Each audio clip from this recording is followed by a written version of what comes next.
Boa noite.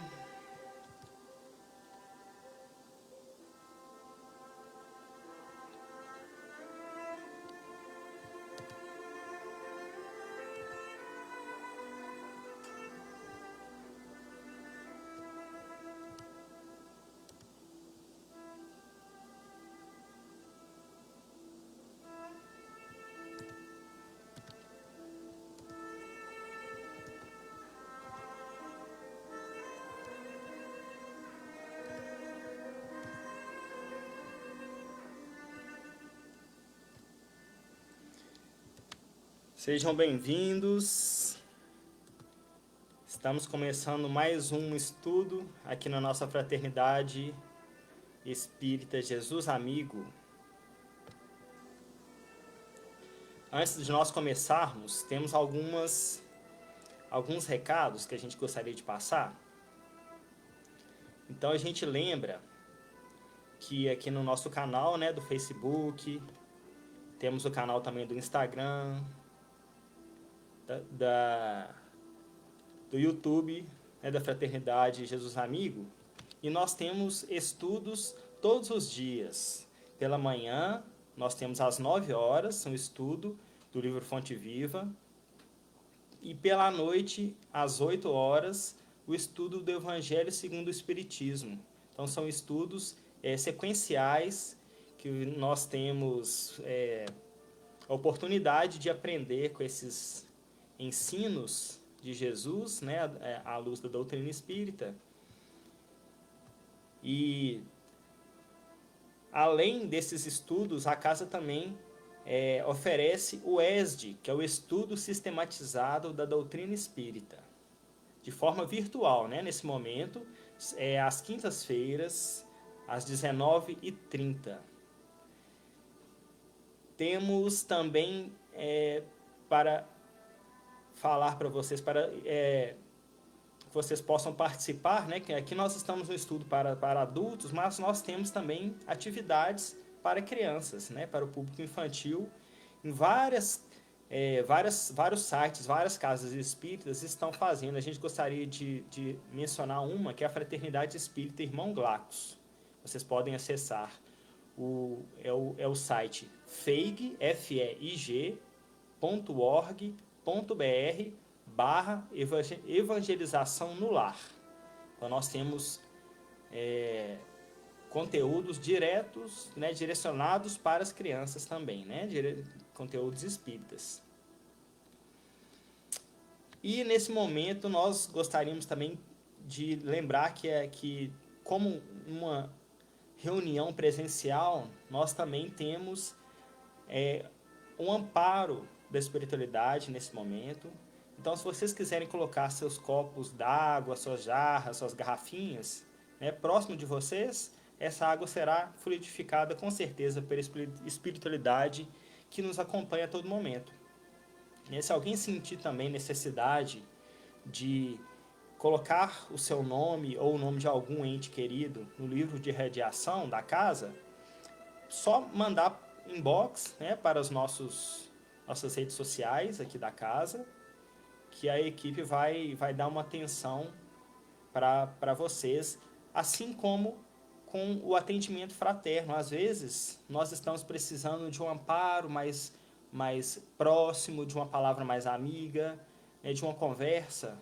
Aí vocês podem também entrar em contato, inbox, mandando mensagens para os nossos canais, que nossos companheiros vão atendê-los. Então, não se esqueçam de se inscrever nas nossas páginas também, aqui da Fraternidade Espírita Jesus Amigo, que é localizado em Contagem. E nós vamos iniciar com uma prece. Como nós sempre fazemos, nós vamos iniciar levando o nosso pensamento a Jesus, agradecendo a Deus, nosso Pai, por essa oportunidade do estudo, pelo amparo incessante, pela sua misericórdia, que mesmo em tempos difíceis em que nós passamos, nós continuamos seguindo, continuamos em pé, com o apoio da espiritualidade, com o apoio dos familiares, dos nossos amigos, das pessoas que estão à nossa volta, para vencermos essas dificuldades em conjunto, lembrando que somos uma só família universal, uma só família planetária que caminha em direção a estar mais próximo de Jesus, mais próximo dos seus ensinamentos, do seu evangelho, que possamos sempre lembrar desses ensinamentos, tentar aplicá-los em nosso dia a dia e que possamos levar para aqueles que estão à nossa volta o que nós já conseguimos de caminhada moral, o exemplo que nós já conseguimos dar em função de estarmos no esforço de seguirmos nosso Mestre Jesus. Que assim seja.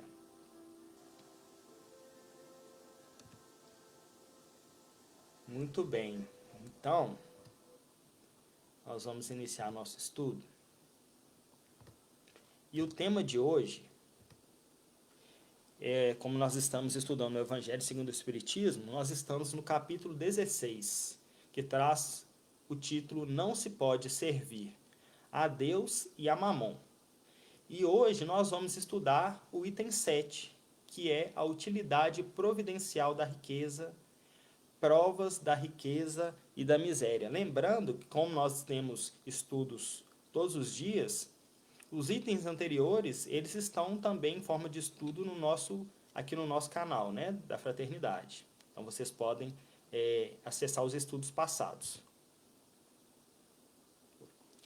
Então, como nós vamos falar de riqueza, e às vezes nós pegamos algumas falas do Evangelho, e se pegarmos as falas de forma isolada, às vezes nós podemos entender de forma um pouco equivocada. Então, qual é essa riqueza, ou quais os ensinamentos que Jesus quis trazer para nós, quando ele diz, não se pode servir a Deus e a Mamon. Então, se a gente pega algumas falas, por exemplo, quando chegou um jovem para Jesus, se aproximou dele e perguntou o que ele deveria fazer para conseguir a vida eterna. E Jesus respondeu, vende tudo que tens e dá aos pobres, e terás um tesouro no céu. Lembramos de uma outra passagem, da parábola do rico e Lázaro, em que havia o rico, que morava em sua casa, gastava seu dinheiro, não se preocupava com os demais, com aqueles menos favorecidos. E tinha à sua porta o Lázaro, que era um mendigo, que tentava se alimentar das migalhas que caíam da mesa desse rico. E aí, quando nós vemos os dois já em posição de desencarne no plano espiritual, nós vemos as diferenças entre condições, né, daquele mendigo, do Lázaro, agora, no plano espiritual, estava numa condição muito mais feliz do que daquele rico que não se preocupava em compartilhar a sua riqueza. Não podemos esquecer também daquela famosa frase, é mais fácil entrar um camelo pelo fundo de uma agulha do que entrar um rico no reino de Deus. Então, se nós pegamos essas 3 frases de Jesus, nós podemos achar que Jesus está falando unicamente da questão da posse, né, da riqueza. Mas nós vemos outros exemplos também. Então nós temos vários personagens no Evangelho, vários encontros, várias passagens de Jesus, em que ele não toca nessa questão da riqueza como ele fez nessas passagens. Então, se nós lembrarmos de José de Arimateia, que era um rico, e era discípulo de Jesus, né, sendo ele que pediu o corpo de Jesus a Pilatos quando Jesus foi crucificado. Nós lembramos também de Nicodemos, que se encontrava com Jesus por várias vezes para pedir instruções, né? Então, Nicodemos, que era um príncipe dos judeus, era membro do Sinédrio, então era um homem de posses, de poder. Lembramos também de Zaqueu, que era um publicano, o chefe dos publicanos, dos cobradores de impostos. E também tinha posses, era rico. E nós não vemos Jesus adotar a mesma postura, a mesma fala diante desses, né, quando ele estava em contato com essas pessoas. Então, essa riqueza que Jesus estava falando aqui nesse momento, quando ele diz, nessa passagem que está no Evangelho de Lucas, no capítulo 16, nenhum servo pode servir dois senhores. Não podeis servir a Deus e a Mamon. Então, ele está falando não da questão unicamente da riqueza, simplesmente da questão da posse, porque Mamon aqui não é uma divindade, né? Mamon é uma palavra que vem do hebraico, né, do aramaico, mamona, que quer dizer riqueza, bens materiais, posses. Então, se refere à riqueza. Então, Jesus, ele estava falando que nós não devemos fazer da riqueza uma senhora, não devemos ser servos da riqueza. Então, é diferente de falar que a riqueza é ruim, né? Até porque nós vemos,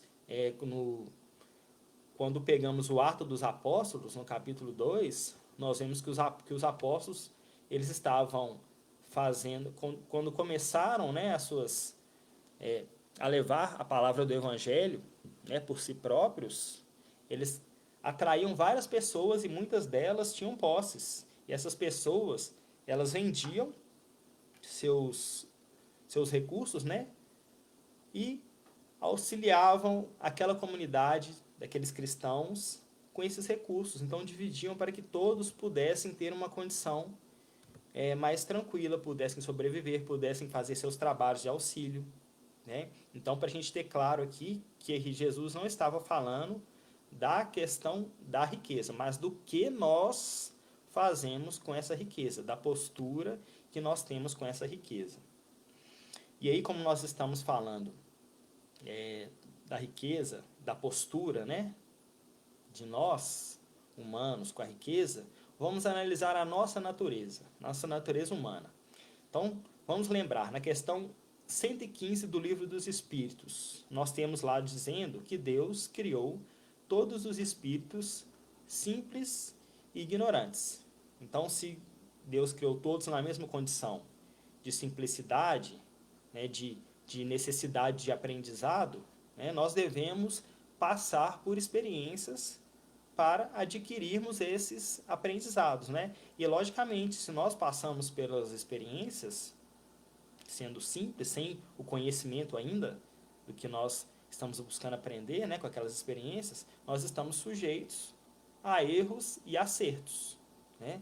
Mas o fim dessas experiências, a finalidade, é para que nós possamos chegar à perfeição. A perfeição relativa a Deus, né? A perfeição de criaturas, para que nós nos aproximamos de Deus o máximo que nós conseguimos, né? Agora, na questão 132 do Livro dos Espíritos, fala que Deus impõe aos espíritos a encarnação. Então, nós animamos um corpo material, um corpo de carne, porque tem também uma finalidade de chegarmos à perfeição, e é justamente a partir dessas encarnações que nós, passando por dificuldades, pelas vicissitudes, né, que a matéria nos impõe, é que nós vamos ter condições de aprender, é que nós vamos nos aprimorando, né? Nós vamos criando tendo mais recursos de vida para o nosso aprendizado. Agora, na questão 22, fala que a matéria é instrumento. Então, a matéria é um instrumento que o espírito se utiliza para essa caminhada, para esse aprendizado, né? Só que a matéria também, ela é um laço que prende o espírito. Então, quanto mais nós nos melhoramos, mais nós evoluímos, nos purificamos, mais esse laço vai se tornando sutil, vai se afrouxando. Então, menos dependentes dessa matéria, menos sujeitos às ações dessa matéria nós ficamos. Agora, das questões de número 100 a 113, quando Kardec nos traz o ensinamento da escala espírita. Então nós vemos que nós temos no topo dessa escala os espíritos imperfeitos, né? São espíritos em que há predominância da matéria sobre o espírito. Então são espíritos que ainda estão propensos ao mal, ainda sofrem bastante influência das questões materiais. No segundo momento, segundo estágio, segundo grupo dessa escala espírita, nós temos os espíritos bons, os bons espíritos, né, em que já nesse momento há predominância do espírito, da parte espiritual sobre a matéria. Então esses espíritos, eles já têm o desejo do bem. E no topo dessa escala, nós temos os espíritos puros, que nenhuma influência da matéria mais estão sujeitos, né? Não estão mais presos a esse laço que os prende, que é a matéria, né? Eles não estão sujeitos mais a reencarnações nos corpos perecíveis. Então há uma gradação de melhoramento e domínio dessa matéria. Então, domínio do espírito sobre a matéria.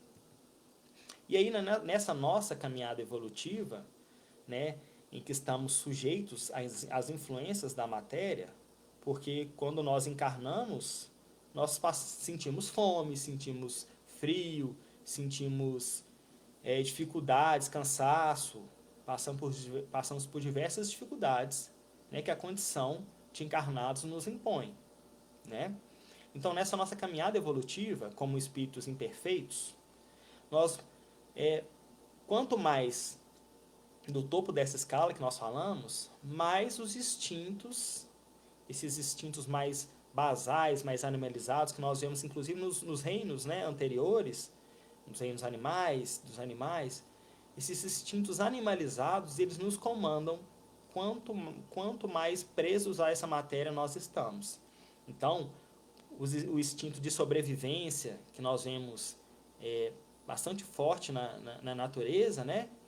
De busca por recursos, né? Que geram uma competição, nós vemos esses instintos ainda sobressaindo, dada, né, na nossa condição humana, dada a nossa ainda imperfeição.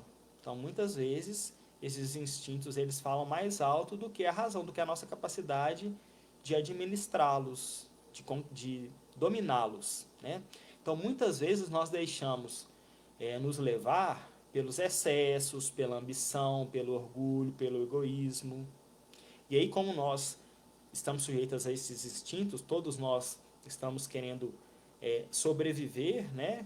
Enquanto seres encarnados, nós fazemos mau uso dos recursos que estão disponíveis para todos nós, né, para que nós possamos alcançar essa perfeição.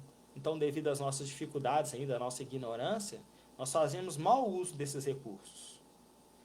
E aí, na história da humanidade, a gente sempre viu a questão da riqueza associada ao poder. Então, essa riqueza que nós estamos falando, ela pode ser a riqueza de dinheiro, né, de recursos monetários, realmente. Pode ser riqueza de recursos diversos, riqueza de conhecimento científico, de conhecimento espiritual, né, riquezas de tecnologias. Então, aqui nós vamos adotar essa riqueza e vamos chamá-la de recurso, porque são recursos, no final das contas, são todos recursos, lembrando daquele fim nosso que é a perfeição. Então, se nós pegamos no início da nossa caminhada os homens primitivos, né, esses recursos, assim como nós vemos nos animais, esses recursos, eles significavam a sobrevivência do homem, né? Então, se o homem não achasse o que comer, não conseguisse algo para comer, aquilo afetava a sua vida, em grande parte, né? A sua sobrevivência, a sua subsistência. Então, essa dependência dos recursos, foi essa dependência que impulsiona nos impulsiona e impulsionou, né, esses homens primitivos também, para a conquista, né, para o melhoramento. E aí nós vemos um primeiro papel desses recursos, né, ou da necessidade deles, que é impulsionar o homem para o trabalho, né? Então, naquele momento, o trabalho era sobreviver. Sobreviver, se manter, procriar, se manter enquanto comunidade, enquanto família naquele local, né? Ainda sem tanto desenvolvimento intelectual. E aí, no segundo momento, né, além de se manter, o homem foi tendo aquela condição de utilizar o seu trabalho e o domínio daqueles recursos para melhorar a sua condição de vida, né? Então, esse é um segundo momento. E aí, pela necessidade desses recursos, né, pela forma de adquiri-los, muitas vezes se necessitava de um alimento que sozinho não conseguia alcançar, adquirir, então deveria se associar a outras pessoas para conseguir aqueles recursos. Então, devido a essas dificuldades e devido também ao gozo desses recursos quando eram conquistados, nós vemos um segundo papel desses recursos, que é o papel de agregar pessoas, né, de convivência, aquele papel social. Então, se antes a gente estava entendendo esse recurso, né, na questão do indivíduo, né, de sobrevivência unicamente, né, sua condição corporal, física, e agora nós já vemos um uso coletivo desses recursos, dessas riquezas que nós estamos tratando, né? E esse uso, esse gozo desse uso dos recursos e essa obtenção desses recursos é potencializada com a formação de comunidades, de grupamentos. Então, se o homem se associando em famílias e grupamentos maiores, era mais fácil, tinha mais chance de adquirir recursos, né? Então, com a extensão das comunidades, já pensando no âmbito maior, nós vemos a formação das civilizações, né, que proporcionaram novas conquistas no campo material. Então, se há já um grupamento maior, uma força de pensamento, de trabalho maior, o aproveitamento desses recursos também é maior. Lembrando na questão 804 do Livro dos Espíritos, que fala para nós das desigualdades das aptidões. Então, cada um de nós, como fomos criados em épocas diferentes, temos uma história evolutiva diferente, uma caminhada diferente em tempo e em vontade de conquistar, de aprender, né? Diferente, cada um possui uma aptidão. E aí, dentro dessa condição nossa de sociedade, nós nos auxiliamos enquanto pessoas que detêm aptidões diferentes e conseguimos fazer conquistas maiores em função disso. É lógico que nesse processo dessa caminhada evolutiva, né, humana, nós temos as nossas paixões, né, enquanto espíritos imperfeitos, elas interferindo nesse processo, né? Então, quando nós pegamos lá no livro dos Espíritos, na questão 780, nós vemos que o progresso moral ele decorre do progresso intelectual, mas nem sempre o segue imediatamente. Então, se nós temos um avanço intelectual em um ponto, às vezes nós conseguimos desenvolver bastante esse avanço a ponto de conquistarmos mais recursos, de trabalharmos esses recursos de uma forma mais ampla, com mais finalidades, né, para cada um desses recursos. Às vezes nosso nível moral ainda não chegou naquele nível de aproveitamento, né, aquele nível de especialização da parte intelectual ainda. E aí é que nós vemos na história da nossa civilização várias guerras, várias disputas, né, entre os povos, para a conquista, né, desses recursos, dessas riquezas, né, para a conquista do poder. Mas nós não podemos esquecer também uma questão, né? Esse processo ele não está solto, né, à vontade de nós humanos, né? É um processo que está dentro de um propósito de Deus. Lembrando que é a perfeição, né? Que é o nosso melhoramento. Então, se nós temos a riqueza, né, em determinados momentos, a riqueza e o poder exercendo influência na nossa história, né, na história humana, e aí nós vemos reis, imperadores, às vezes detendo tamanho poder que eram capazes, né, tinham aquele poder de até de decidir sobre a vida das pessoas, né, de viver ou morrer. Se nós temos essa condição desses recursos interferindo a esse ponto, nós temos também aquela frase de Jesus que nós devemos lembrar, quando ele estava preso e disse a Pilatos que nenhum poder terias contra ele, Pilatos, né, teria contra Jesus, se de cima não lhe fosse dado. Então, para nós termos a certeza de que o processo, né, a nossa caminhada, de todos nós, está amparado, está dentro de uma programação, dentro de uma lógica divina, né? Não está solta. E nós, pelo conhecimento espírita, principalmente, e aí nós vemos, por exemplo, no livro A Caminho da Luz, nós sabemos que Jesus é o governante do nosso planeta, né?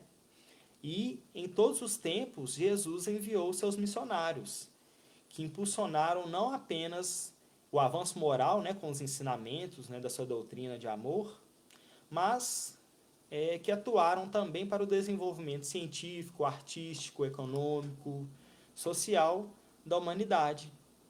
Então, dessa forma, com a condução do Cristo, através das ações, né, dos seus enviados em todas as épocas e através das nossas próprias ações, porque todos nós fazemos parte desse projeto, todos nós temos uma caminhada também que nós estamos seguindo, todos nós somos componentes desse processo, nós temos um papel importante também na condução do melhoramento do nosso planeta, né?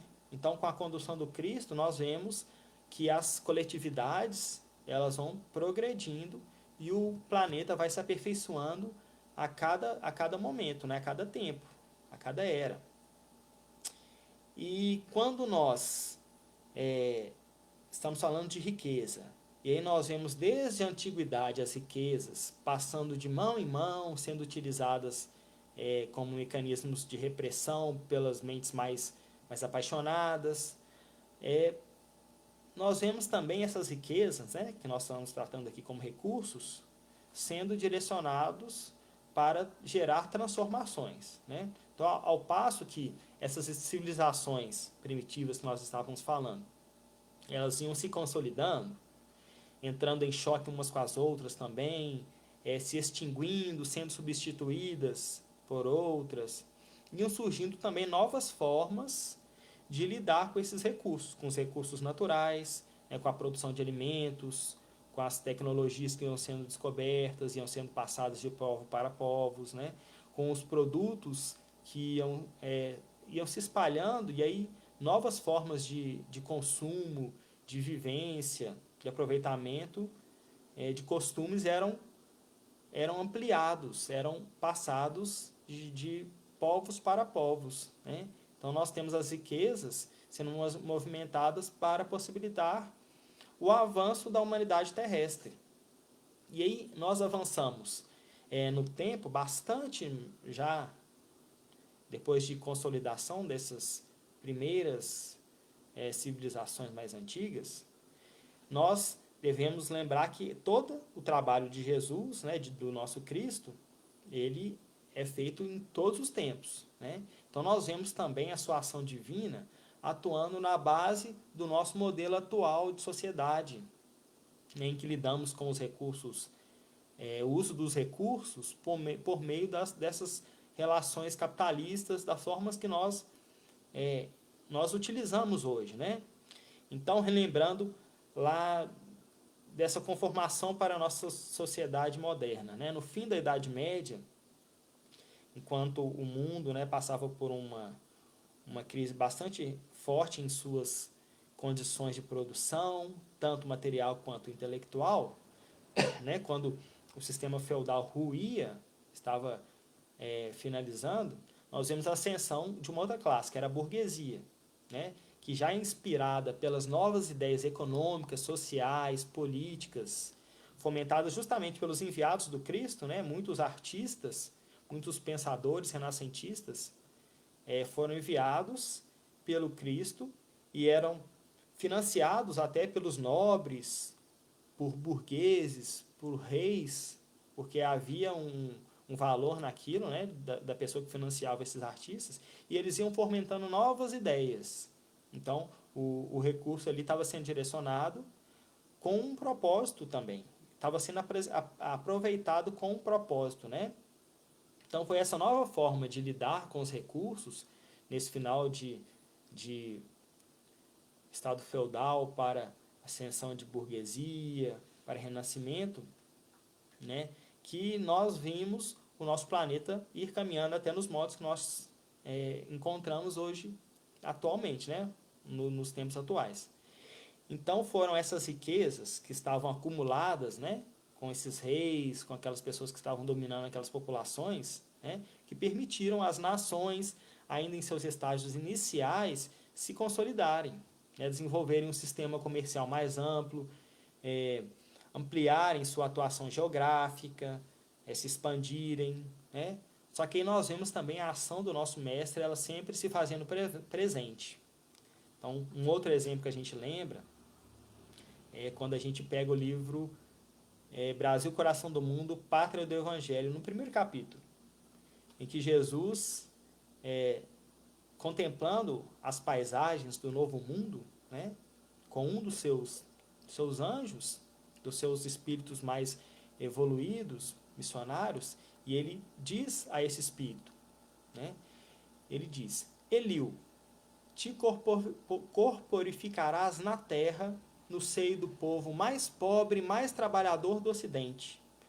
Instituirás um roteiro de coragem para que sejam transpostas as imensidades desses oceanos perigosos e solitários que separam o velho do novo mundo. Daí a alguns anos, o seu mensageiro se estabelecia na terra. Em 1394, como filho de Dom João I e Dona Filipa de Lencastre, e foi o heróico infante de Sagres que operou a renovação das energias portuguesas, expandindo as suas possibilidades realizadoras para além dos mares. Então nós vemos, nesse momento, Jesus atuando, né? Lembrando que se nós tínhamos as populações ainda em condições gerais mais pobres, mais deficitárias, materialmente, né? Nós temos já algumas condições de reinos, de impérios, e Portugal foi um desses primeiros, na verdade foi o primeiro Estado moderno da Europa, que possibilitou esse avanço maior, inclusive esse trabalho que Jesus lançou para a descoberta do novo mundo, né? Para transplantar a árvore, né, do Evangelho, a sua essência do Evangelho, e instaurar um novo mundo, né? Como nós vemos aqui no nosso Brasil, tendo esse objetivo, essa missão, né? Então Portugal, como sendo o primeiro Estado moderno, já desde 1143, quando já havia sido formado o Reino de Portugal com Dom Afonso Henriques. Então, a partir dessa riqueza concentrada na mão de um rei, foi que protegia sua população, de certa forma, né? E foi consolidando aquela população. Nós vemos toda uma caminhada de uma sequência de fatores que vão possibilitar uma atuação maior, né, de Jesus nesse ponto. Então é um trabalho que vai sendo plantado, né, pelo nosso Cristo e pelos seus trabalhadores. E aí em Portugal nós temos um outro exemplo aqui, um outro fator que possibilitou Portugal se destacar com a relação da riqueza, né, como quando nós vemos a questão da riqueza sendo direcionada, né, pelo nosso mestre. Em 1380 foi formado em Portugal a Ordem de Cristo, que era uma ordem dos templários remanescentes. A ordem dos templários era aqueles cavaleiros, né, das cruzadas que estavam tinham a missão de proteger os cristãos que estavam indo até a Terra Santa, né? E aí eles protegiam esses cristãos. E com o passar do tempo eles foram desvirtuando a sua missão, foram se enriquecendo, ganhando poder, né? E se constituíram como uma ordem bastante forte. E aí, quando nós temos 1318, né, nesse século XIV, século XIII, nós temos essa dissolução dessa ordem pelo rei Filipe de França, Filipe IV de França, que tinha feito empréstimos para essa ordem, né? E não querendo pagar, né, fez com que essa ordem fosse extinta. E aí Portugal não adotou a mesma postura da França e acolheu esses remanescentes do Templários e, consequentemente, herdou essa riqueza que os Templários haviam acumulado também, né? Então nós vemos se de uma certa forma aquela riqueza ela foi acumulada de uma forma talvez desvirtuada pelo seu objetivo principal, né, daquela ordem, nós vemos essa riqueza sendo direcionada para um fim mais posterior, com um fim maior, né, com um objetivo maior. E aí nós vemos Portugal se destacando e recebendo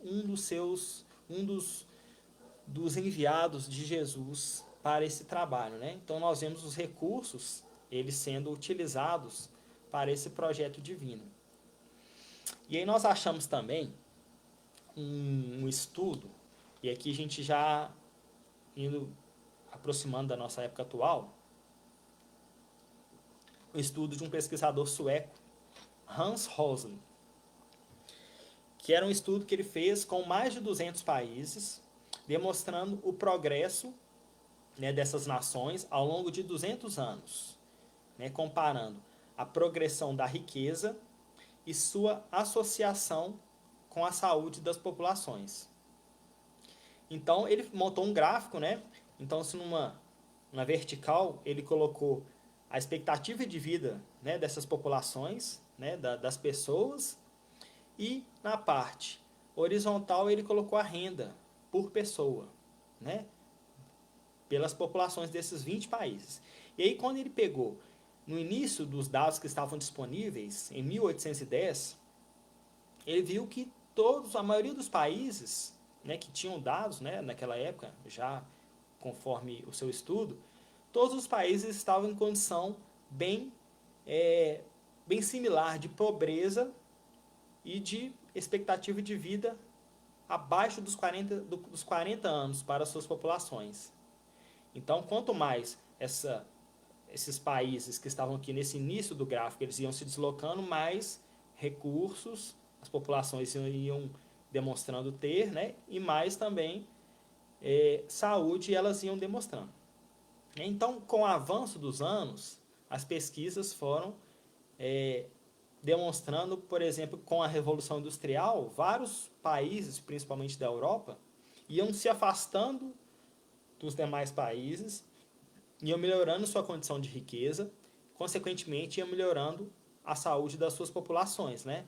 Então, quanto países colonizados que não conseguiam utilizar aqueles recursos que eram aquelas riquezas que eles produziam, eles não conseguiam utilizar com eles próprios, nós vemos que eles ficavam mais nesse ponto do gráfico, né? Ainda mais pobres. E aí o tempo segue avançando, acontecem muitos eventos, como a Primeira Guerra Mundial, a gripe espanhola, a Grande Depressão de 1929, mas a configuração ela segue a mesma, né? Então os países mais avançados iam melhorando sua condição e aqueles países ainda em condição de colônia, né, iam permanecendo na parte de baixo do gráfico.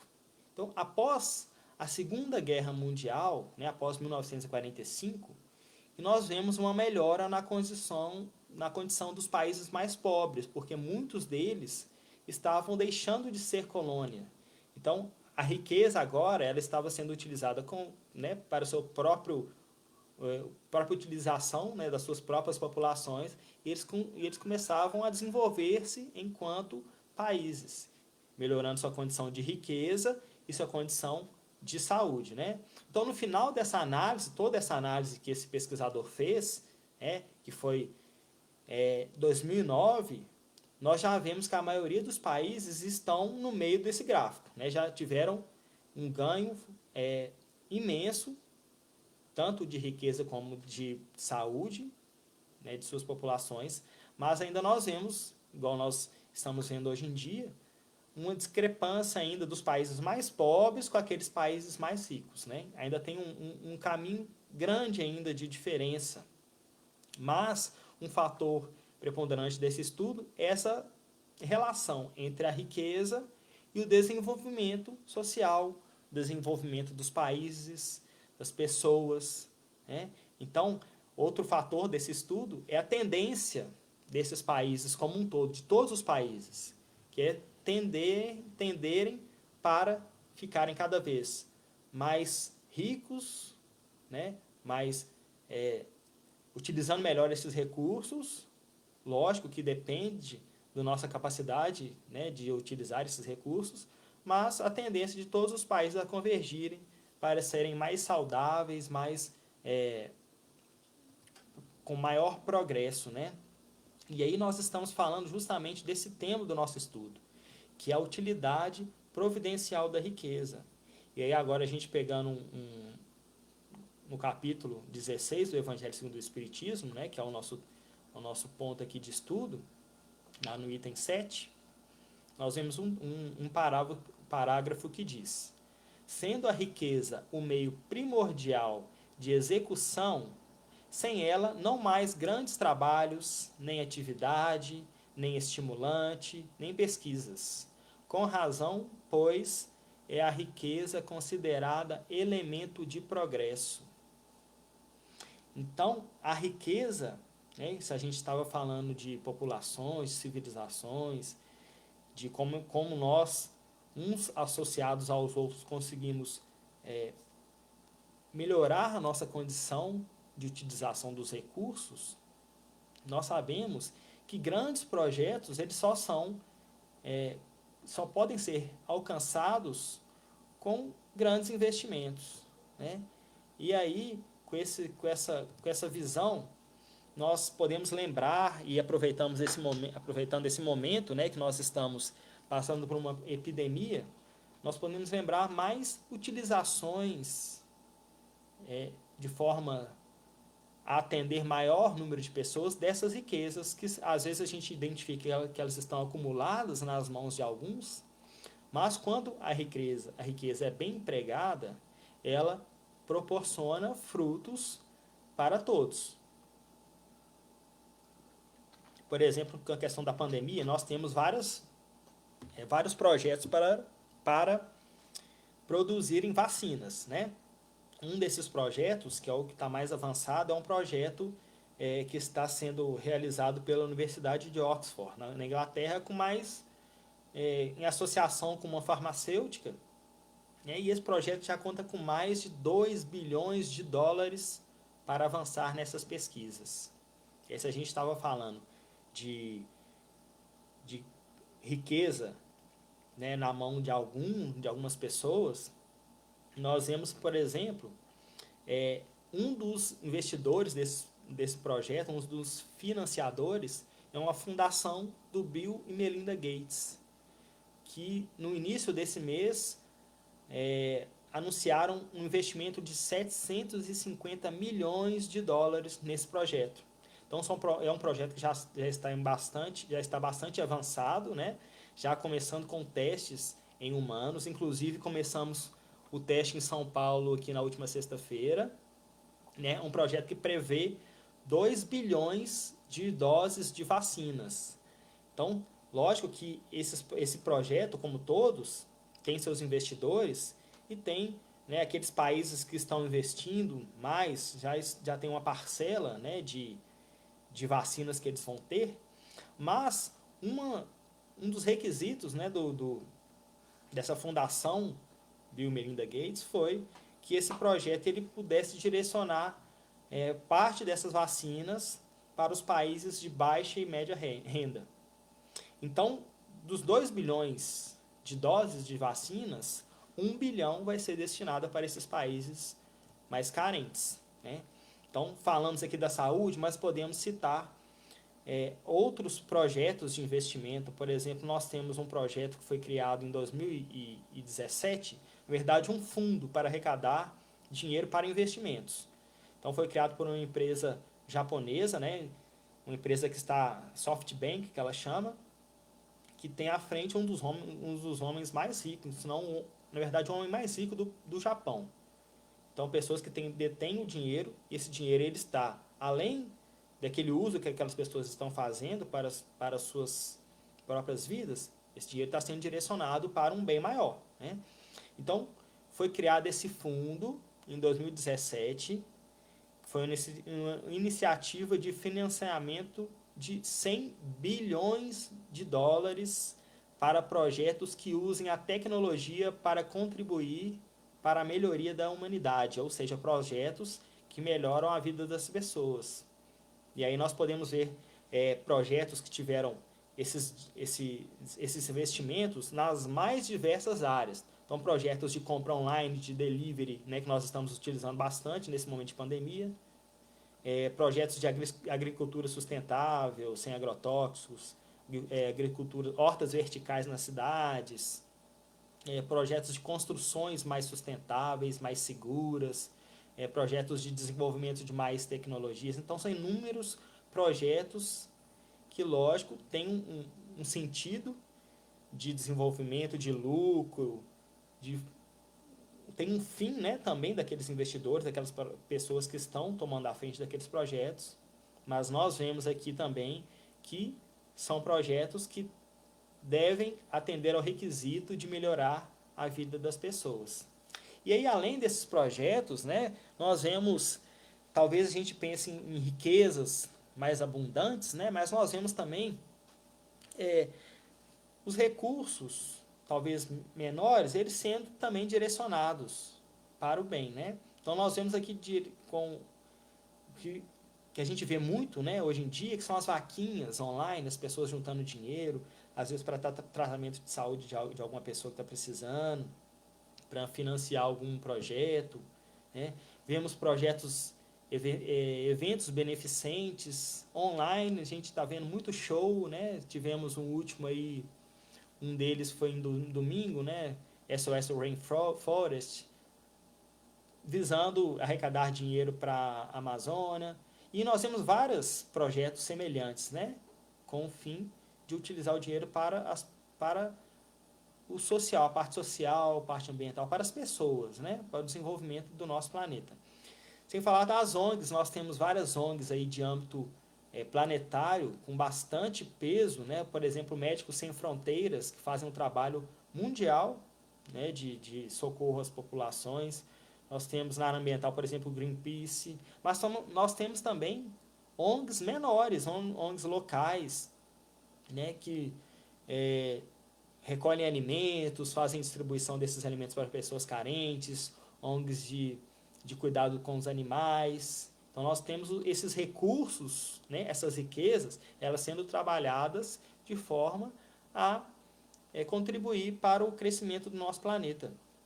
Né? Sem falar das casas espíritas, das instituições religiosas que fazem um trabalho assistencial utilizando recursos também. Né? Nós precisamos dos recursos para podermos auxiliar também. Não que eles sejam a única forma, mas que muitas vezes nós precisamos porque estamos necessitados de diversas situações, né? E várias pessoas passam necessidades materiais.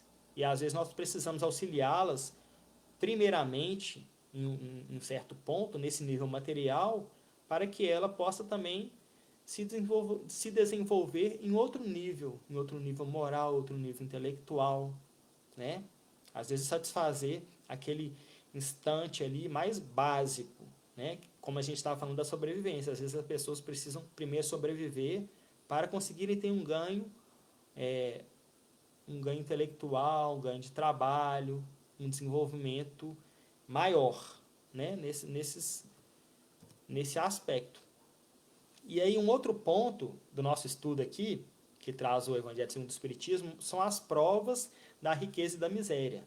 Nós temos no Evangelho segundo o Espiritismo esse título, mas temos também no Livro dos Espíritos. Então, na questão 814, nós temos falando um item sobre as provas de riqueza e de miséria. Então, nós entendemos a riqueza e a miséria como provas, né, como recursos do nosso aprendizado para chegarmos à perfeição. Então, na questão 814, Kardec perguntou: por que Deus a uns concedeu as riquezas e o poder e a outros a miséria? E a resposta dos espíritos: para experimentá-los de modos diferentes. Então, riqueza e miséria são recursos e possibilitam a nós, né, possibilitam a nossa caminhada, possibilitam que nós possamos trabalhar questões diferentes, que nós possamos ser aferidos, né, naqueles ensinamentos, naquele conhecimento, naquela bagagem que nós já temos, né? E aí, voltando ao Evangelho segundo o Espiritismo, nós temos um texto lá que diz: pelos arrastamentos aqui da causa, pelas tentações que gera e pela fascinação que exerce, a riqueza constitui uma prova muito arriscada, mais perigosa do que a miséria. É o supremo excitante do orgulho, do egoísmo e da vida sensual.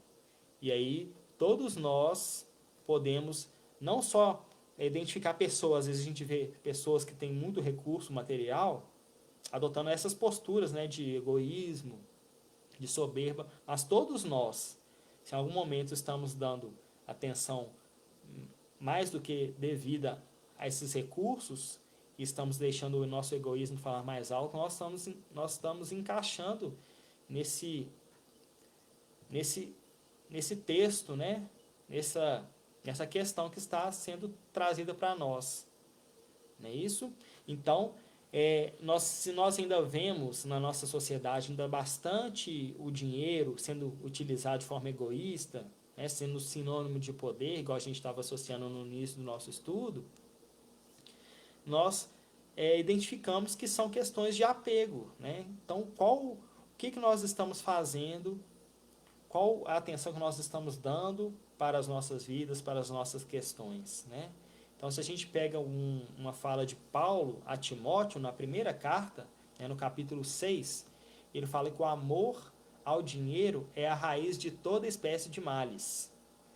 E nessa cobiça, alguns se desviaram da fé e se traspassaram a si mesmos com muitas dores. Então, se nós usamos a riqueza de uma forma desregrada, sem dar o fim útil para aquela riqueza, deixamos as nossas paixões, né, as questões mais pequenas, elas brotarem no nosso coração e nos tomarem, se nós agimos com egoísmo, com vaidade, nós também vamos colher esses frutos dessas posições que nós tomamos, né? Lembrando da lei de causa e efeito. Então, se nós estamos agindo de uma forma tal, nós vamos colher os frutos daquela forma que nós estamos agindo. Então, se nós precisamos de recursos para sobreviver, como todos nós precisamos, é natural que nós nos preocupemos, né? Com nossas contas, com a nossa forma de renda, nosso trabalho, mas não podemos ser dependentes desses recursos, né? Não podemos ser totalmente vinculados, totalmente direcionar nossa atenção totalmente a esses recursos, porque em outra fala de Jesus, ele disse que onde estiver o nosso tesouro, aí também estará o nosso coração. Então, se nós estamos bastante vinculados a ponto de identificar o recurso, a riqueza como tesouro, como uma senhora das nossas vidas, em todos os campos da nossa atuação, nós vamos estar trabalhando em função daquela riqueza, para satisfazer aquela riqueza. Então, em nossa casa, nossa família, às vezes nós estamos bastante preocupados com os nossos recursos, estamos deixando de trabalhar questões morais, questões de passar um ensinamento para quem está à nossa volta, de aprender com aquelas pessoas. No nosso trabalho, se nós estamos preocupados só com o nosso ganho, nós estamos deixando de aproveitar o que aquele trabalho pode nos proporcionar enquanto relação de uma pessoa com a outra, enquanto produção de riquezas para a sociedade, né? E aí, para a gente ir finalizando, nós queríamos aqui trazer algumas falas de Emmanuel.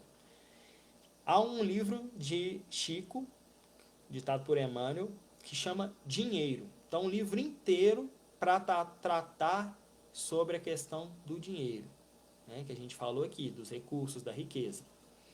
Então, algumas frases que encerram aqui o nosso estudo. No capítulo 3, a fortuna amoedada é, por vezes, simples cárcere. Quantos de nós estamos presos ao recurso material? Muitas vezes nos limitamos, né, deixamos de fazer alguma coisa, de ter algum momento, por estarmos focados em recursos materiais. No capítulo 4, outra frase: não te detenhas no poder aquisitivo do ouro terrestre para fazer o bem. Às vezes a gente usa essa desculpa, né?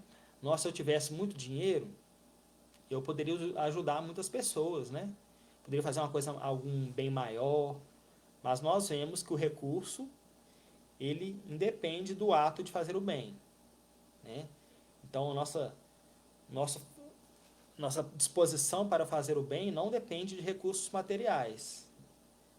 E devemos lembrar também, em outro ponto, que os recursos materiais, eles têm um fim, né? Eles estão dispostos para cada um de nós, porque eles também têm um fim. Então, Deus nos coloca diante desses recursos, e a cada um segundo as suas condições de trabalhar esses recursos, para que possamos frutificá-los, né? Lembrando a parábola dos talentos. Capítulo 17. Lembra-te de que todos os recursos e situações do caminho são bênçãos de Deus, convidando-te ao trabalho por todos, no silêncio do bem. Então, a questão de direcionar o nosso recurso para o bem, né? E trazendo para nós também que são recursos divinos, né? Que a qualquer momento podem ser retirados, né? Se for da vontade de Deus para o nosso crescimento. Capítulo 19. Muita gente acredita encontrar na riqueza e no poder sinais de privilégios, quando o ouro e influência simplesmente não passam de recursos destinados à aferição do valor que nos assinala. Então, aquela relação de riqueza com poder, né? Que às vezes a gente identifica como sendo nós próprios, né? Mas aquilo não define uma pessoa. Então, ninguém é mais importante do que a outra em função das suas posses. E para finalizarmos, voltamos ao capítulo 2, em que Emmanuel fala: não amaldiçoes o dinheiro, instrumento passivo em tuas mãos. Faze-o servir contigo, sob a inspiração do Cristo, e todas as tuas possibilidades financeiras serão valiosos talentos em teu caminho, cooperando com teu esforço na edificação do reino de Deus. Então, a partir desse estudo, né, dessas reflexões, possamos avaliar a nossa conduta em relação aos bens materiais, a aplicação desses bens, a atenção que nós estamos dando a eles, e em que ponto, né, qual o valor nós estamos dando para as nossas questões das nossas vidas, né? Então, o que nós devemos realmente dar atenção para que nós possamos progredir, né? Então, gostaríamos de agradecer a todos por esse estudo conosco, por estarem aqui conosco, a Fraternidade Espírita Jesus Amigo, por essa oportunidade. E agora vamos pedir que todos possam permanecer mais um instante, porque vamos também tomar o passe. Então, nesse momento, os nossos amigos espirituais vão dar o nosso passe, né, nas casas de vocês, e após alguns instantes nós fazemos a prece para finalizarmos.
Nesse momento, vamos agradecendo mais uma vez pelo amparo espiritual, por essa oportunidade de estudarmos o Evangelho de Jesus,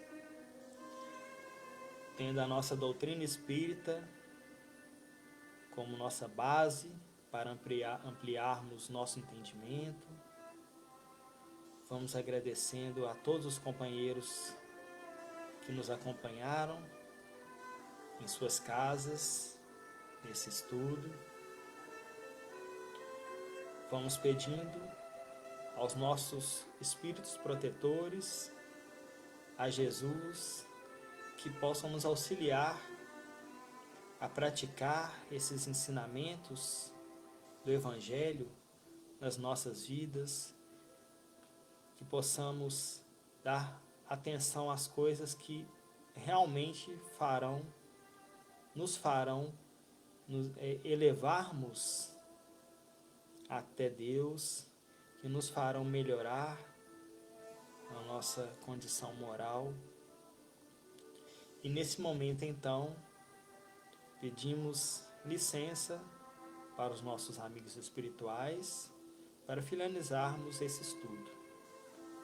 Possamos ter um resto de semana com muita paz, muito trabalho e muita união entre todos nós. Que assim seja.